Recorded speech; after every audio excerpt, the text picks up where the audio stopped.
Selanjutnya adalah pembuatan mix design beton normal menggunakan acuan ACI. Sebelum masuk ke langkah-langkah perencanaan mix design, ada beberapa data yang perlu dipersiapkan, seperti berat jenis agregat halus. Dalam praktikum ini menggunakan kondisi SSD, baik itu agregat halus maupun agregat kasar. Lalu berat jenis semen itu menggunakan nilai 3,15, MHB pada contoh soal menggunakan 2,72. Lalu ukuran agregat maksimumnya itu menggunakan nilai 19 mili. Dan untuk berat jenis SSD ini diganti menjadi berat kering tusuk atau berat isi. Kerikil itu sebesar 1,5 ton per meter kubik. Selanjutnya adalah FC action atau kuat tekan rencana disamakan dengan kuat tekan rencana menggunakan metode SNI. Setelah itu dikonversi ke dalam satuan kilogram per sentimeter persegi. Lalu setelah itu menetapkan jenis konstruksinya di sini yaitu balok dan kolom. Setelah itu selesai, lanjut ke perhitungan margin. Margin pada acuan ACI itu langsung menggunakan standar deviasi meskipun kita baru pertama kali melakukan mix design. Di sini untuk menentukan nilai deviasi ada beberapa hal yang perlu diperhatikan. Satu yaitu volume pekerjaannya, dan dua yaitu mutu pekerjaannya. Yang pertama adalah volume pekerjaan.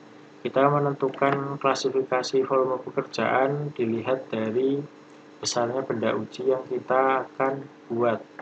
Di sini karena benda uji kita itu bernilai 0,0 sekian, maka dia itu di bawah dari 1000 meter kubik. Jadi klasifikasi volume pekerjaannya itu termasuk dalam kecil. Dan untuk mutu pekerjaan, pada praktikum TBK ini menggunakan mutu pekerjaan baik, di mana standar deviasinya itu berkisar antara 55 sampai dengan 65 dan diambil nilai tengah-tengahnya sehingga standar deviasinya itu bernilai 60. Setelah itu margin sama dengan 1,64 dikali standar deviasinya tadi yaitu 60 di sini.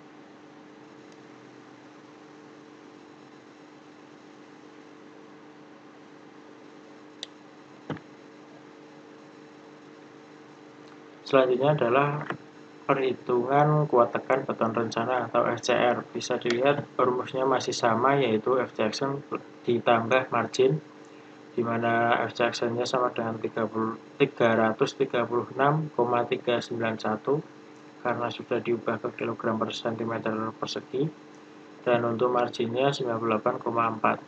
Lalu dijumlahkan sehingga hasilnya sebagai berikut.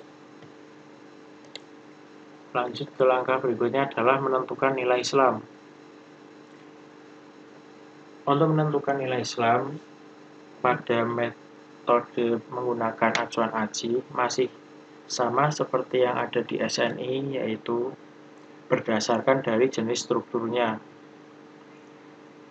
Pada perencanaan ACI ini kita merencanakan untuk digunakan pada struktur balok atau beams dan kolom atau kolom, di mana nilai Islamnya itu berkisar antara 25 mili hingga 100 mili.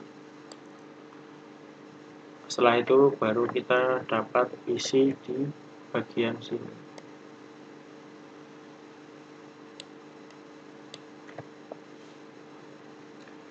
Lanjut ke langkah keempat, yaitu perhitungan volume air per meter kubik. Jika dilihat di sini ada beberapa hal yang perlu diperhatikan. Yang pertama adalah nilai Islam. Yang kedua adalah ukuran agregat kasar maksimal. Dan yang ketiga adalah kondisi dari struktur kita. Nilai Islam itu mengikuti yang tadi, yaitu 25 sampai dengan 100. Jadi di antara ini dan ini, ini dan ini. Setelah itu untuk nilai maksimal agregat kasar kita yaitu kan 19 mili, jadi dia itu di daerah yang ini 1, 2, 3, dan 4. Selanjutnya adalah kondisi dari struktur kita apakah berada di luar ruangan yang terkena udara secara langsung atau dia itu berada di dalam ruangan yang tidak terkena udara secara langsung. Jadi pada praktikum kali ini kita menggunakan struktur yang berada di dalam ruangan atau non-air entrance concrete, jadi dia itu tidak terkena udara secara langsung. Jadi besaran nilai airnya itu antara 190 dan 205. Setelah itu dipilih yang maksimal sehingga nilai W airnya itu sebesar 205.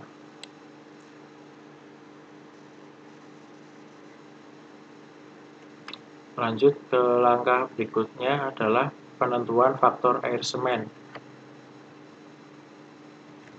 Bisa dilihat di tabel 6.10 ini ada beberapa hal yang perlu diperhatikan. Yang pertama adalah kuat tekan pada umur rencana 28 hari dan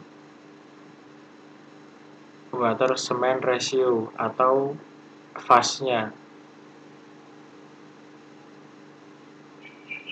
Nilai fast-nya.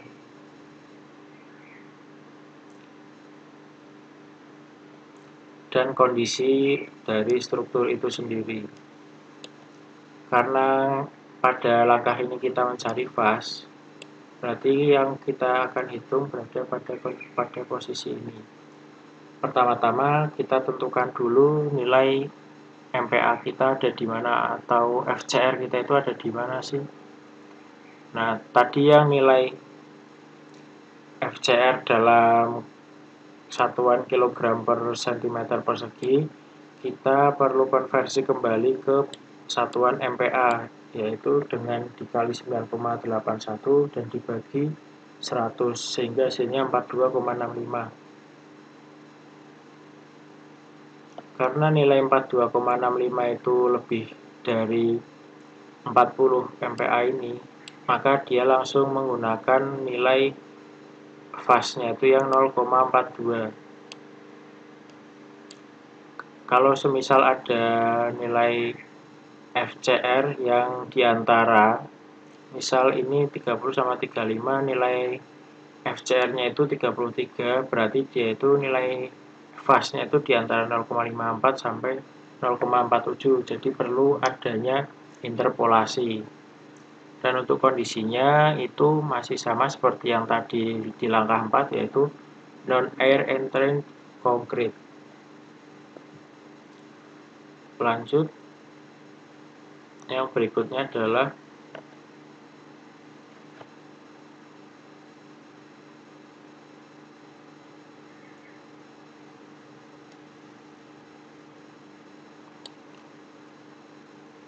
ini ada tabel 6.11 itu faktor air semen untuk beberapa kondisi dari struktur.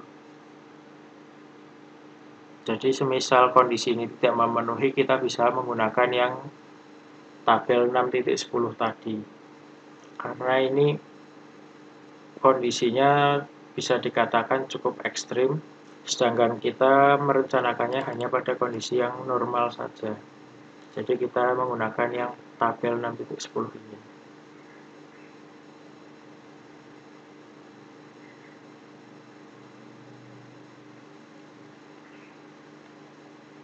Selanjutnya adalah perhitungan berat semen tiap 1 meter kubik beton. Pertama adalah W air. Data W air bisa didapatkan tadi di awal.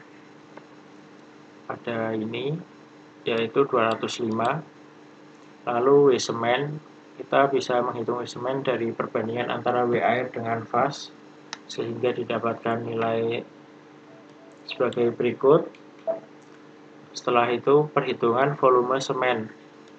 Volume semen ini atau W semen, volume semen itu W semen dibagi biji semen. Jadi W semen tadi 400 sekian dibagi dengan 3,15 biji semen yang tadi di awal, sehingga menjadi 154, lalu diubah satuannya menjadi meter kubik. Jadi karena ini masih dalam bentuk kilo, ini diubah menjadi ton sehingga 0, ini, dan hasilnya adalah sebagai berikut.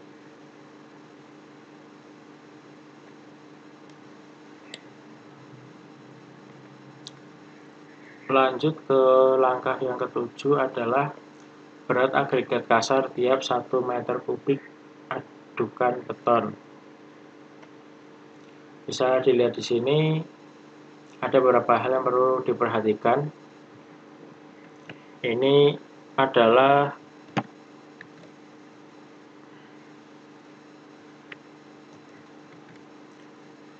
nominal maximum size of aggregate atau ukuran agregat maksimumnya. Kita akan merencanakannya adalah 19 mili. Jadi itu nilainya itu di deretan sebelah sini.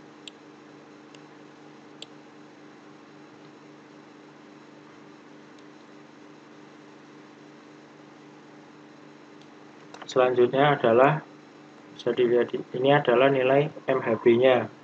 Jadi nilai MHB tadi di awal akan dipakai di sini. Di sini karena nilai MHB-nya itu sebesar 2,72, jadi dia itu berada di antara 2,6 dan 2,8. Berarti dia di sini nilainya itu di sekitar sini. Jadi perlu yang namanya interpolasi. Seperti ini interpolasinya, bisa dilihat.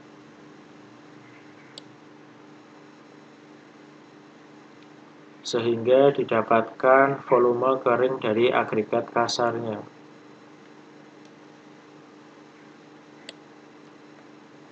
Setelah itu, dari volume kerikil atau VK ini dikalikan dengan berat isinya atau berat kering tusuk.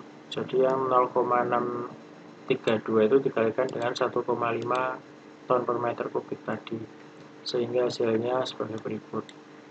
Setelah berat kerikil didapatkan, langkah selanjutnya adalah menghitung volume agregat kasar, di mana rumusnya adalah berat kerikil yang sebelumnya dibagi dengan berat jenis kerikil yang dalam contoh soal ini dalam kondisi SSD. Jadi yang ini 948 ini dibagi 1000 atau dijadikan ton,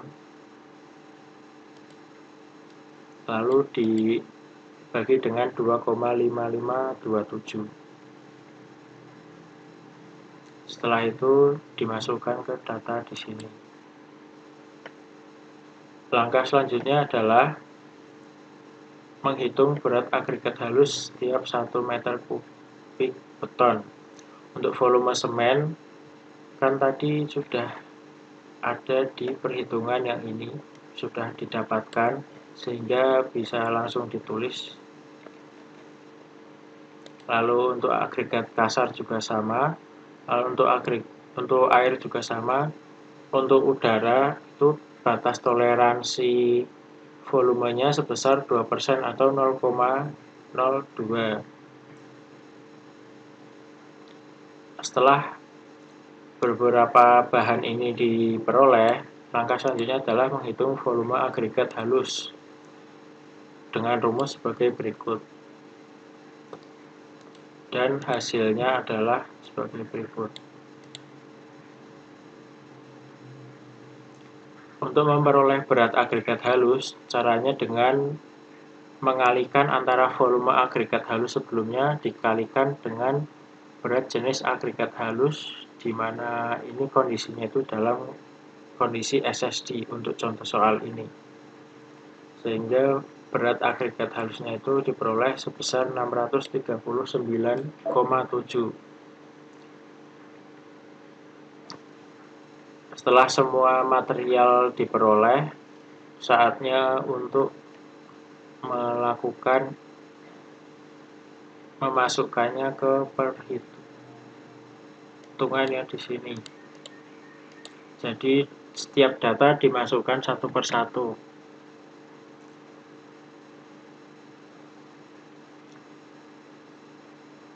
Misal untuk agregat halus, dia untuk 1 meter kubiknya itu 600, berarti di sini itu dimasukkan 600, dan seterusnya. Untuk perbandingan berat, jadi nanti antara berat air, berat kerikil, berat pasir, dan berat semen itu dibandingkan.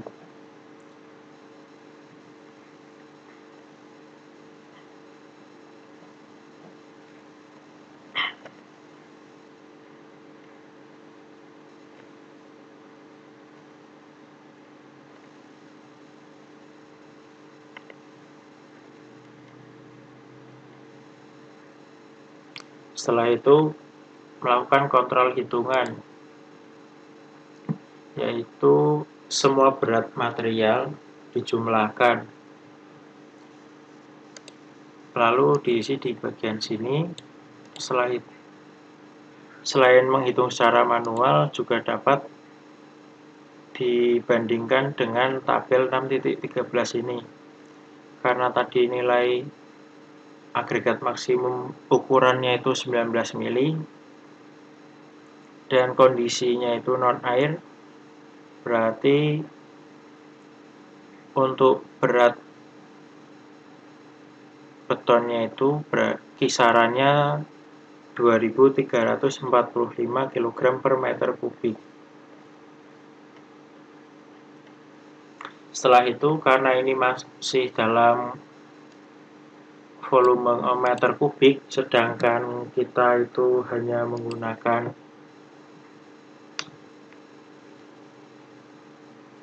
benda uji berbentuk balok dengan ukuran 15 x 60 cm. Jadi pertama-tama kita perlu menghitung volume baloknya.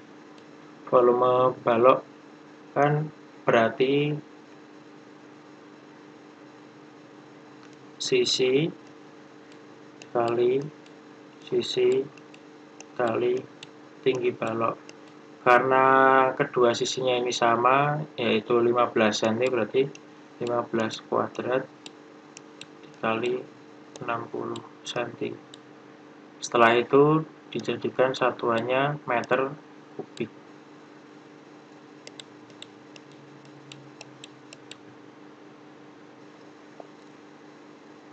Setelah volume dari cetakannya itu diperoleh, langkah selanjutnya adalah mengalihkan dengan berat semua material satu persatu. Karena pada awalnya berat semua material ini masih dalam satuannya itu per meter kubik, belum untuk per satu benda uji, sehingga perlu dikalikan dengan volume balok ini. Dan jangan lupa untuk volume balok ini perlu ditambahkan juga dengan faktor safety seperti yang ada di perhitungan Mix Design SNI, yaitu 10% dari volume benda uji. Jadi misal tadi 15 kuadrat dikali 60 itu ditambah dengan 10% dikali dari volumenya, sama dengan kurang lebih seperti ini.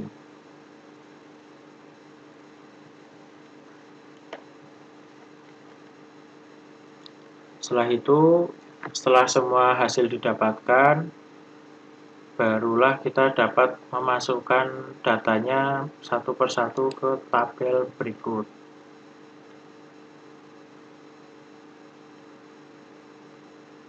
Lalu untuk bentuk beton metode AJ untuk satu benda uji, yaitu untuk di bagian ini itu diisi dengan berat benda uji yang sudah berat material untuk satu benda uji. Jadi yang sudah dikalikan dengan volume benda ujinya, yaitu balok tadi.